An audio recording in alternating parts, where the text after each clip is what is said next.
ಆತ್ಮೀಯ H16 news ಅರ್ಥಾತ್ ಹೇ ಸೀತಾರಾಮಗೆ ಸ್ವಾಗತ. ನಾನು ನಿಮ್ಮವ ಎಮ್ಮಯ್ಯತ್ತು ಮಲ್ಲಪ್ಪ ಜ್ಯೋತವ್ರ. ಆತ್ಮೀಯರೇ, DKC ವರ್ಸಸ್ ವಿರೋಧಿಗಳು ಇದೇನು ನಿಲ್ತಾ ಇಲ್ಲ ಜಗಳ. ಹೇಗೇ ಮುಖ್ಯಮಂತ್ರಿ ಆಗೋರು 2.5 ವರ್ಷಕ್ಕೆ ಅನ್ನುವಂಗೆ ಮಾತಾಡ್ತಾ ಇದ್ದಾರೆ. ಹೈಕಮಾಂಡ್ಗೆ ಹೋಗಿ ಎಚ್ಚರಿಕೆ ಕೊಟ್ಟು ಬಂದಿದ್ದಾರೆ ಸುದ್ದಿಗಳು.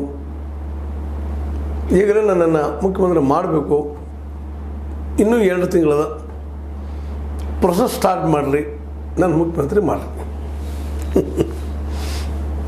ಮಾತುಕತೆ ಪ್ರಕಾರ ನಡೀರಿ ಅನ್ನುವಂಥ ಮಾತನ್ನು ಹೈಕಮಾಂಡ್ ಮುಂದೆ ಹೇಳಿದ್ದಾರೆ ಅಂತೇಳಿ ಒಂದಿಷ್ಟು ಕಾಂಗ್ರೆಸ್ ವಿರೋಧಿ ವಲಯದ ಮಾಧ್ಯಮಗಳು ಪ್ರಚಾರ ಮಾಡ್ತಾ ಇದ್ದಾರೆ. ವಿಶೇಷವಾಗಿ ಸ್ವತಃ ನಮ್ಮ ಇವರಾದರೂ ಸಹಿತ DK ಸುರೇಶ್ ಅವ್ರ ಬ್ರದರ್ ಅವರು ಸ್ವತಃ ಹೇಳ್ತಾ ಇದ್ದಾರೆ, ಅವರು ನಮ್ಮನ್ನು ಮುಖ್ಯಮಂತ್ರಿ ಆಗಬೇಕು, ಅದ್ರ ಜಾಗದ ನಾನು ನೋಡಬೇಕು.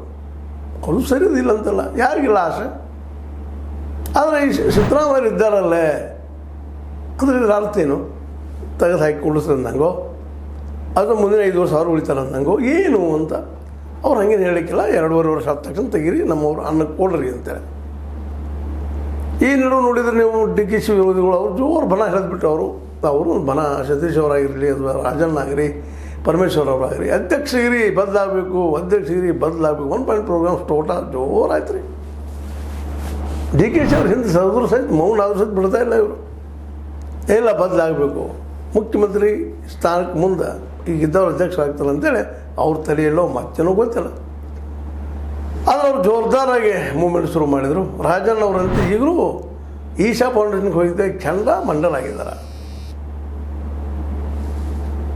ಆದರೆ ನಮ್ಮ MP ಪಾಟೀಲರು ಕೆಂಡ ಮಂಡಲ ಆಗಿಲ್ಲ. ರಾಜನಿಗೆ ನಮ್ಮಲ್ಲಿ ಯಾಕೆ ಅಲ್ಲಿ ಹೋದರು, ರಾಹುಲ್ ಗಾಂಧಿ ಅವರಿಗೆ ಯಾರು ಅಂತ ಕೇಳಿದ ಮನುಷ್ಯ ಹತ್ರ ಯಾಕೆ ಹೋದರು ಅಂತೇಳಿ ಅವ್ರು ಕೇಳ್ತಾ ಇದ್ದಾರೆ. ಅವ್ರ ದೃಷ್ಟಿಯಲ್ಲಿ ಇದು ಸರಿ ಇರ್ಬೋದು. ಆದರೆ MP ಪಾಟೀಲ್ ಹೇಳ್ತಾ ಇದ್ದಾರೆ, ಅದೇನಿಲ್ಲಪ್ಪ ಕರೀತಾರೆ, ಇನ್ನೇನು ಮಾಡ್ಲಿಕ್ಕೆ ಸಾಧ್ಯ ಇಲ್ಲ. ಅನೇಕ ನಮ್ಮ ಮಠಗಳಲ್ಲೇ ಸ್ವಾಮೀಜಿಗಳು ಇದು ಕಾಂಗ್ರೆಸ್ ಅವರು ಕರೀತಾರೆ, ಇದು BJP ಅವ್ರನ್ನ ಕರೀತಾರೆ, ನಾವು ಹೋಗ್ತೀವಿ ಎಲ್ಲರೂ ಕುಡ್ಕೊಂಡು, ಹೆಂಗೇನೋ ಆಗಿದೆ ಅಂತ ಅವರು ಅದನ್ನು ಶಾಂತ ಮಾಡ್ಲಿಕ್ಕೆ ಪ್ರಯತ್ನ ಮಾಡ್ತಾ ಇದ್ದಾರೆ. ಈ ನಡುವಂತೆ ನಿಮ್ಗೆ ಈಗ ಹೇಳಿದಂಗೆ DK ಶಿವಕುಮಾರ್ ಅವರು ಹೈಕಮಾಂಡ್ ಮುಂದೆ ತಮ್ಮ ಮನದಾಳದ ಮಾತುಗಳನ್ನು ಹೇಳಿ ಬಂದಿದ್ದಾರೆ. ಅದಕ್ಕೆ ಏನೇನು ಡೆವಲಪ್ ಆಗ್ಬೋದು, ಇದಕ್ಕೆ ಸಿದ್ದರಾಮಯ್ಯರವರು ಯಾವ ರೀತಿ ಉತ್ತರ ಕೊಡ್ಬೋದು, ಏನು ನಡಿಬೋದು, ಎಲ್ಲ ಪತ್ರಿಕೆಗಳು ಇದೆ ಚರ್ಚೆ ಈಗ.